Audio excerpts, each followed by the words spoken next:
तेलंगाना के निर्मल जिले खानापुर में एक सदी कब्ल तामीर की गई तहसीलदार ऑफिस खस्ता हाल हो चुकी है। इमारत की इस खस्ता हाली को लेकर महकमे रेवेन्यू में खिदमत अंजाम देने वाले मुलाजमीन और दफ्तर को आने जाने वाले अवाम में खौफ का माहौल देखा जा रहा है। इसके बाद महकमे रेवेन्यू का अमला इमारत के अहाते में वाक़ खुली अराजी में टीन शेड डालकर खिदमत अंजाम दे रहा है। मुकामी अवाम ने खानापुर तहसीलदार ऑफिस के लिए नई इमारत तामीर करने का हुकूमत से मुतालबा किया, जबकि खानापुर तहसीलदार राजमोहन ने बात करते हुए तहसीलदार ऑफिस की नई इमारत की तामीर के लिए जिला कलेक्टर और हुकूमत को तजवीज़ रवाना की है। हुकूमत से मंजूरी मिलने के बाद नई इमारत की तामीर की जाएगी।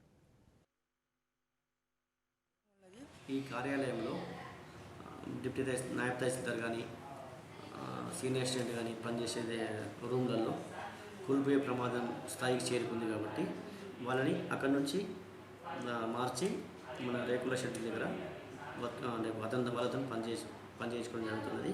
ఏదైతే కూలిపోయే స్టేజ్ ఉన్నదో దానికి తాళం వేసేసి కూలిపోయే ప్రమాద స్థాయికి చేరుకుంది కాబట్టి